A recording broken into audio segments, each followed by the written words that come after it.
Thank you, Jim. And I just want to give, again, the city a round of applause. What a great, amazing place. You guys have no idea how unique it is to work with a very progressive city, but a very responsible city that wants to ensure your fingerprints are on this plan. And so let's give a round of applause for all the leadership, the mayor, Wes, and his team. I'm going to spend, as Jim said, the next few minutes talking about data. How many of you are really excited to hear about data tonight? You know, that's why you came.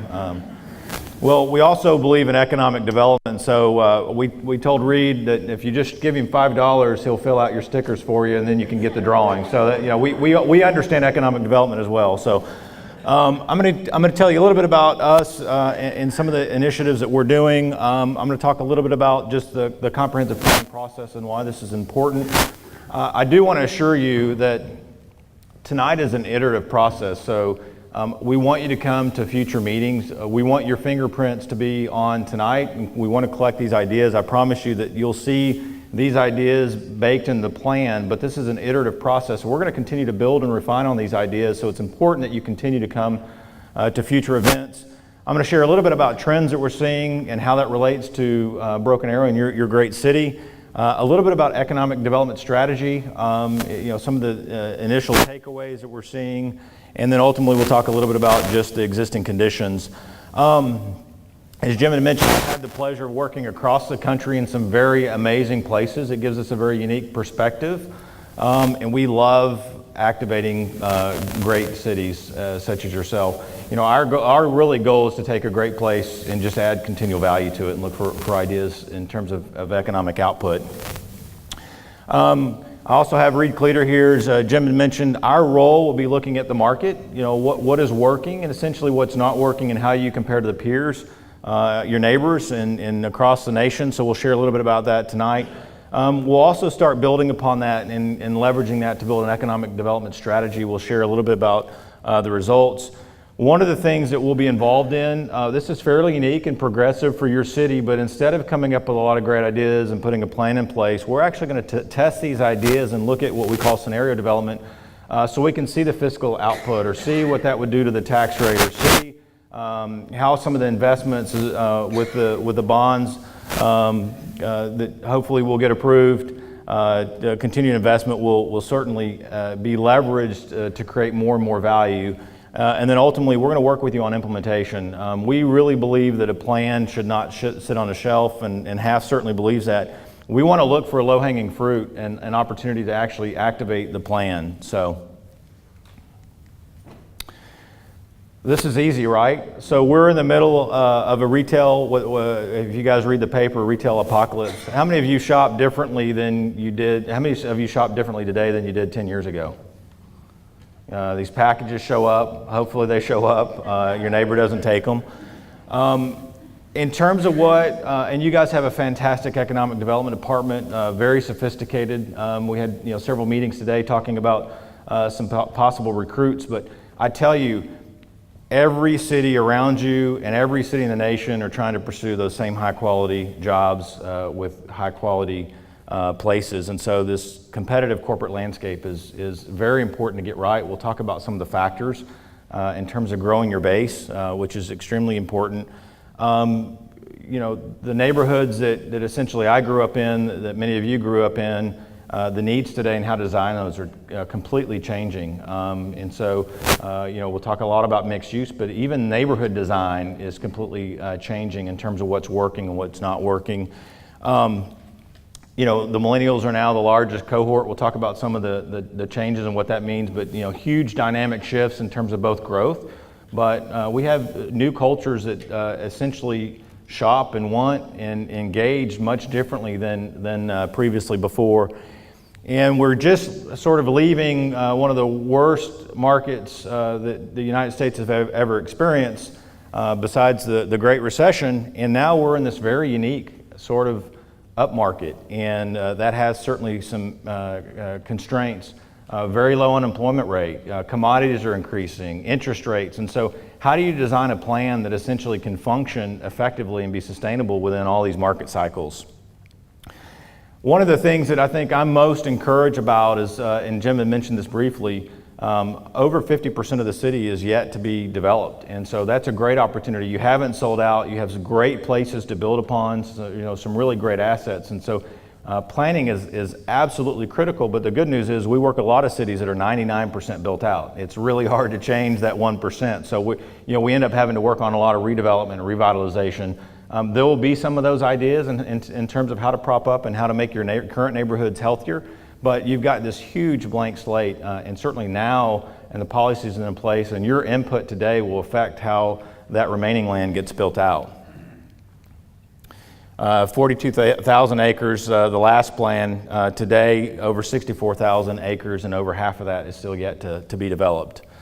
Some of the trends that we're seeing in terms of retail specifically, almost all retail is now integrated with some other use, mixed use. So the malls are changing, the suburban retail is changing, and so we want to make sure that some of these trends are integrated into the future thinking.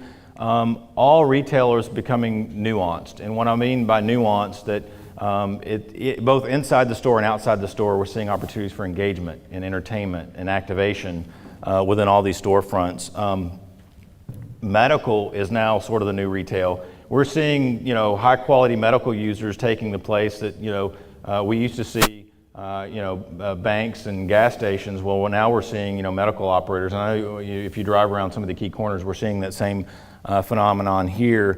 And we're also seeing a whole array of new merchandising. And if you've been reading about blue zones and catering to active living or catering to seniors, there's a whole sort of genre of merchandising that's specific now to specific cohorts that's very unique. So retail, even the merchandising within the stores is being modified to suit the local needs and demographics. And we'll talk a little bit about demographics and psychographics here in a bit.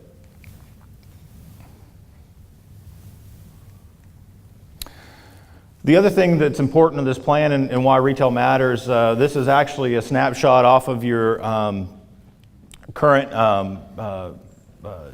sales tax, and over 64% of your property tax or your taxes are made up of sales tax. So again, retail is a huge component, but what we want to make sure is that retail component is allocated correctly, that you're not over allocating certain amount of commercial uses in some areas and under utilizing that. And we want to make sure that the retail is really designed for the neighborhood. But also, we've noticed that some of the goals are in terms of regional attraction and destination, that we want to make sure that the corridors and some of the, even the higher activity is integrated. And I started reading, sort of cheating ahead, but even some of the activation and some of the sports ideas, there's opportunities to integrate retail and destination dining and some of those opportunities as well. But the question is this retail format is constantly shifting. This year, we will close close to 10,000 stores in 2018. That number could even go up higher than that, so a huge number of stores will close. The good news is there's 14,000, still another net 4,000 that will continue to open, but we're constantly seeing this retail model evolve, and this is affecting places like Elman 101, which we're involved in. As you can see, you drive by these intersections, there's huge blocks of vacancies, but the challenge with this evolution is that a lot of the leases are tied to those anchors being there, and so when the anchors leave, a lot of the other tenants have the option to leave, and that has a sort of a vicious cycle. And so what we want to make sure is that we introduce and align and adapt to retail, adapt to the retail changes, so that instead of the vicious cycle, we create a virtuous cycle where essentially you see reinvestment, not disinvestment in some of these areas. And another big issue that we're seeing, this is a slide that shows e-commerce back in 2009, which is about 3% of the online sales. Today, we're closer to probably 11 or 12%, depending on the source that you ask. So again, a significant amount of wallet share is now being spent online. And we did a quick poll earlier on and saw that a huge number of us shop online, especially for clothing. Clothing is probably the largest percentage of online sales, but soap and other commodities that essentially can arrive to your door very simply. What we have found, though, is that those retailers that have a physical presence actually have a much stronger net sale. If you only have a retail outlet, your net sales are basically around 77%. The other 33% or 23% essentially is because of returns. The problem is you order something online, you don't like it, you put it back in the box, you ship it back, and so that happens about 23% of the time. If you have a physical store presence, that net sales about 95%. You order a sweater at J. Crew, you don't like the color, you go back into the store. Instead of returning online, you go back to the store. Well, you either choose the color that you wanted or you end up buying a belt and something else, and so actually the net sale is much stronger. So we know that essentially the physical stores have a very unique but very important place in terms of the marketplace. One of the other things that we've been studying is how you spend your money. And this is just a really quick, unique snapshot. We started looking at the net sales for Broken Arrow even compared to Tulsa. And what we found is that Broken Arrow actually spends more money on clothing. You spend more money on eating out. You spend more money on apparel and services. You have a higher propensity for entertainment and recreation.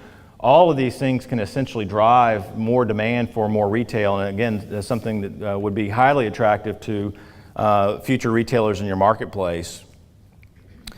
However, we started looking at the amount of demand that the market produces, essentially based on your population and your income, which is very high compared to the marketplace, and that gives about $7.62 billion of purchasing power just based on Broken Arrow's population alone. That would give about 6 million square feet of supportable retail. But even with the retail base that you've had and the new retail that's opened up on the expressway, you still have over 530,000 square feet of unmet demand in the city that could be captured, assuming that you design it appropriately and merchandise those intersections appropriately. Substantial leakage in home and furnishing stores. I know there's a couple that we've ran into that are actually looking currently in the market. Number of electronic stores still is highly unrepresented. Grocery, even with Reesers and Walmart and Aldi, and there's still stores that are expanding across the United States, is another category that was substantially underrepresented. But again, still a huge pent-up demand for market demand across the Broken Arrow market. So the next thing is well, how do you position for this in terms of designing neighborhoods and designing retail and job attraction? And so we started looking at factors. This is actually a chart or distribution of the age population of Broken Arrow with male and female broken out. The age is 37, but one of the things that we noticed, and this is happening across the United States, the average age of Broken Arrow has actually continued to increase, and we'll look at some of the age factors. If you look at the Generation Z and Millennials, that's roughly 50% of the market share. The 75 and older is only 5% of the market today, but we're seeing that number continue to increase. That's driving some of the demand for the health services. That's driving some of the demand for the specialty living, the independent living.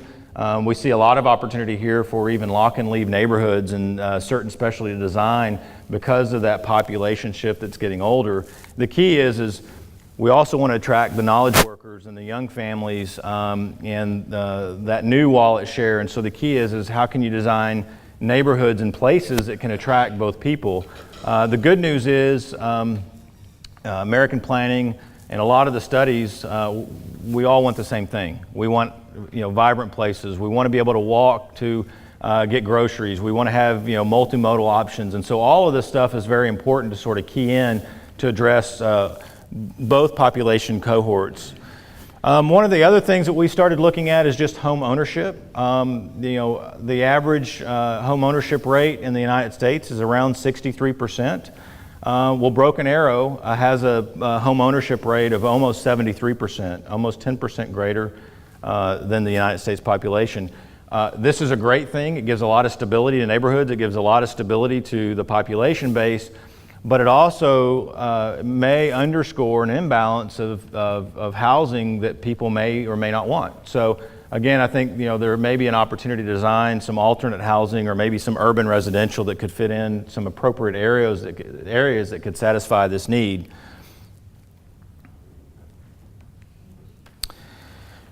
And we also recognize that you have a lot of high quality housing, but we look at what people spend in terms of the income here. Your income should relate to about 30% of your housing should be spent on 30% of your income should be spent on housing. We noticed that almost 20% of the Broken Arrow population is spending more than 30% of their income on housing related needs. And part of that is just there's a lot of service workers, there's a lot of young families that are starting out, maybe dual income. We'll get into that detail. That essentially can't find housing because the housing market has increased and the velocity hasn't kept up with the demand or the new housing. Just the cost of land and the cost of building construction is just not able to satisfy that younger market or some of the starter families or maybe some of the workforce housing that's needed. So we started looking at that. What is the housing demand in Broken Arrow? And ultimately we'll start looking at what is being satisfied. There's over 3,000 lots that we're starting to track in the southern part of Broken Arrow, but we certainly want to understand the distribution of income. And so we're starting to look at, there's a lot of luxury housing that's not being delivered, but there's also a lot of housing, workforce housing, and pent-up demand for probably close to 1,500 new lots per year that could be absorbed. The question is how do you cater to those families and how do you continue to design quality neighborhoods? We also looked at the same opportunity for maybe rental homes or high quality urban residential, maybe in the appropriate area along the expressway or certain infill housing. And there's still a ton of unmet market demand in terms of urban residential that we're seeing across the board that could be integrated in the right places. We also noticed some of the other factors that we started looking into in terms of attributes.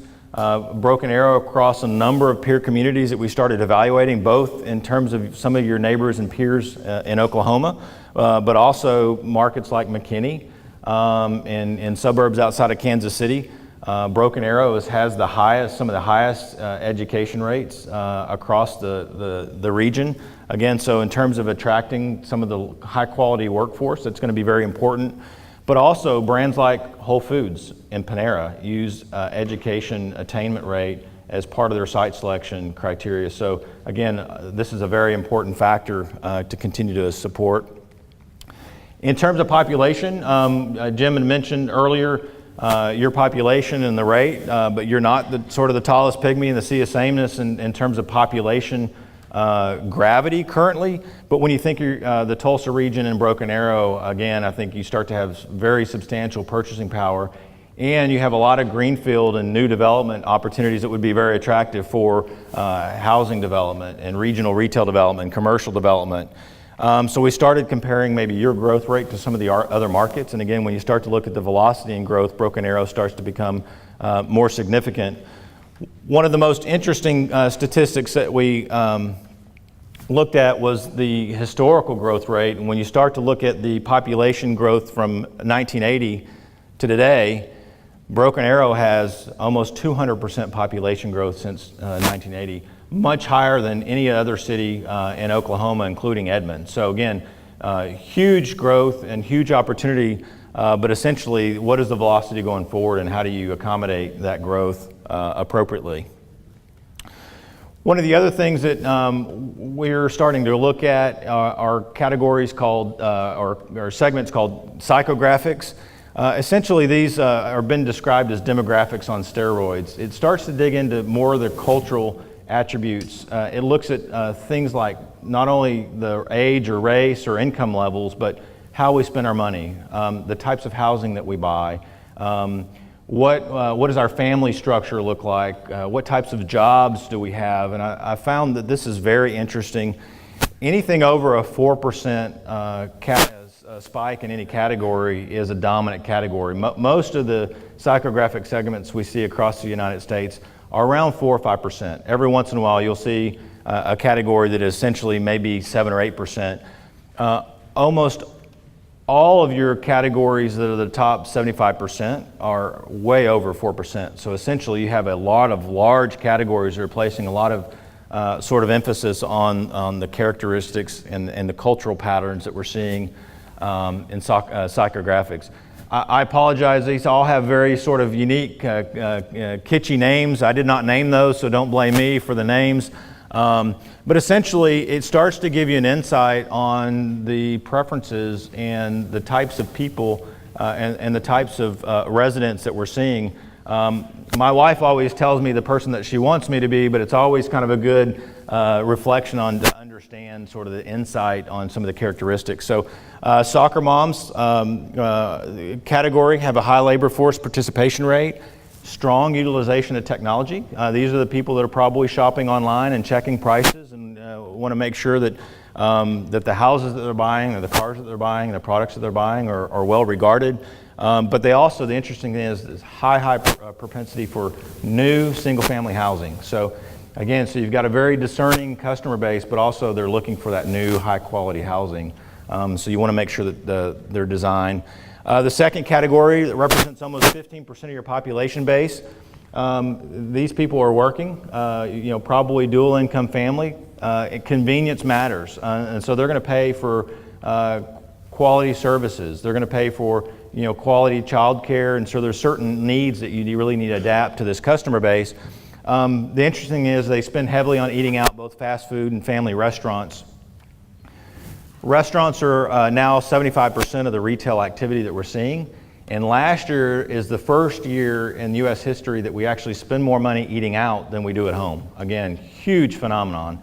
It is what it is, and you could see that that's why we're seeing so much restaurant influx into the United States. But this is because we're busier and we have busier households, and so these type of cohorts need to be accommodated. Middleburg's, another large dominant category. This is a very young population. This segment is actually sort of buying existing neighborhoods, and they're the folks that are going in and renovating homes. They have a little bit of debt, but they're just getting started. And so these are the folks that are moving into sort of the infill housing and continue to allow for these residents to be more vibrant.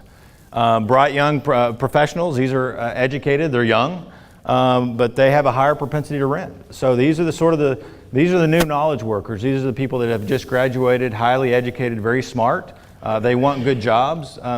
These people generally choose where they want to live and then choose where to work. I think that's a new interesting phenomenon that we're seeing across the country, and they prefer to rent. So again, what types of options make sense to accommodate this market? Green Acres. This is another interesting. I know the Innovation District is something that we're very passionate about. This large generation actually is very interested in self-employment, so they've got an entrepreneurial side, but they also don't mind doing it themselves. And so these are the people that are actually at home improvement stores and Ace Hardware and Home Depot trying to figure out how to do it. So very creative segment that needs to be accommodated.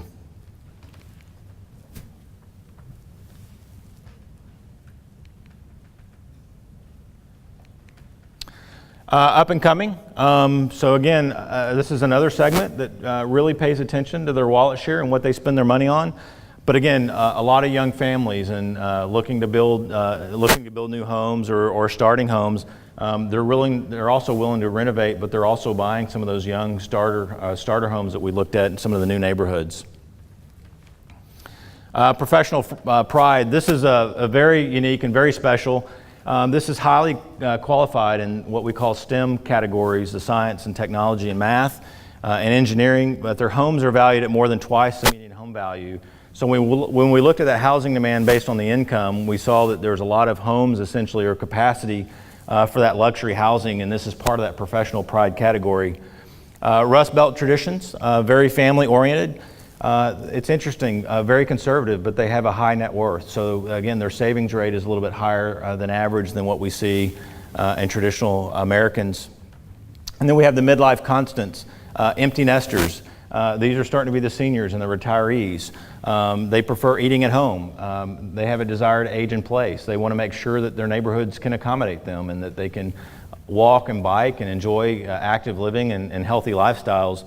That I think makes Broken Arrow so special as well. And then the last segment, these are all the top 10, is the down the road, very family oriented. Again, another high convenience group. So in terms of designing neighborhoods and providing amenities and again, lock and leave or some convenience design, I think this cohort certainly makes sense. So again, I think very fascinating, very interesting in terms of looking at some of the generations. The other thing that this process has tasked us with is to start looking at the needs for corporate attraction. Historically, landing a job was about free land and the largest package of incentives. That world has completely changed. I sort of ripped off a traditional mission statement in terms of economic development, and it's just providing industries that support primary jobs. And again, the way that you compete is the guy with the highest incentive and kind of the biggest checkbook won the biggest deal. That's changing for a number of reasons. We're pursuing high technology jobs, and we're seeing the types of skilled workforce that's graduating. This is the post-secondary certificates. So these are folks that have graduated from high school and looking at the types of careers and how to align the types of workforce for those careers. And we started looking at also some of the state characteristics, but this is a breakdown of all the diplomas and degrees across the state of Oklahoma and trying to align that talent with some of the workforce needs. And so essentially, we started looking at the occupation clusters in Tulsa. And so very simply put, anything that's below the one axis is where the national average is higher than you. Anything above the one or the horizontal axis is those concentrations that you have that are greater than the U.S. average.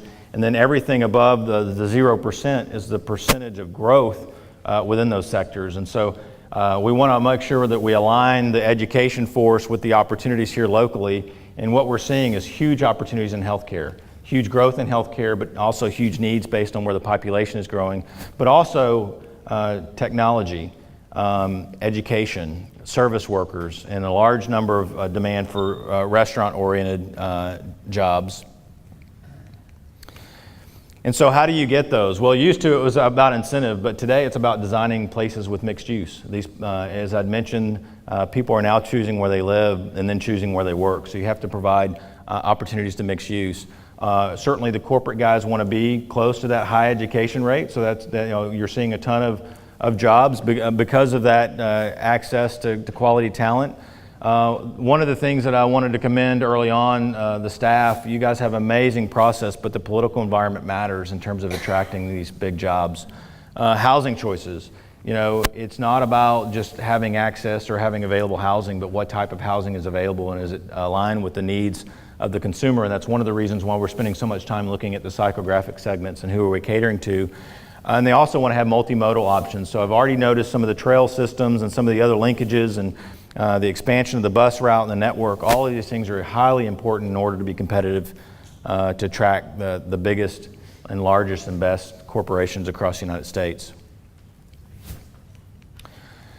So in order to kind of put all this together, we started just looking at the value proposition in terms of Broken Arrow, fourth largest city, over 100,000 in population and growing fast, very fast in terms of velocity. The third largest manufacturing hub, certainly low crime. We've experienced that. We've seen that statistically. That's certainly positive.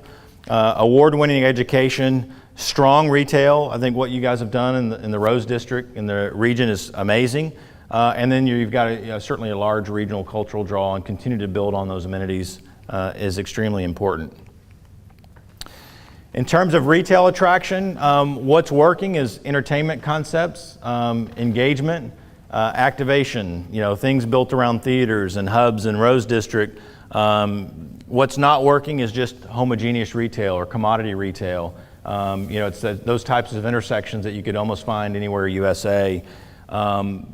Also, some of the challenges are these B-class malls. There's 1,200 malls in the United States. Over the next few years, we'll probably end up about 300 malls nationally. So again, a huge change in the way that we design those centers. And the other opportunity is just restaurant clusters and infill, very similar with which we're already working on in the Rose District. Our plan is essentially balancing these market cycles. We're in an up cycle, but we don't want to design a plan for that up cycle. We want to design a plan that essentially is sustainable across all cycles. We also want to make sure that we accommodate velocity, but design in. We know that commodity and labor cost and unemployment is low. And then also we want to look at competition. This is not about Broken Arrow versus Tulsa versus Bixby. we want this plan to recognize that you are different and you're unique, and really celebrate those differences and make Broken Arrow unique in the way that it should be designed, kind of a plan by the people. And then a lot of it depends on ownership capacity and what you can and can't do in terms of the regulatory environment, and that's why this process is so important in order to design that appropriately, because what we're doing today and tonight and over the next few months will certainly shape and plan your future in your city. So with that, thank you very much. We are going to, I think there may be a drawing soon, and then we're all going to convene to various stations. Reed and I'll be at the Economic Development Station, and we want you to hang around and make sure that we get your input. So thank you very much.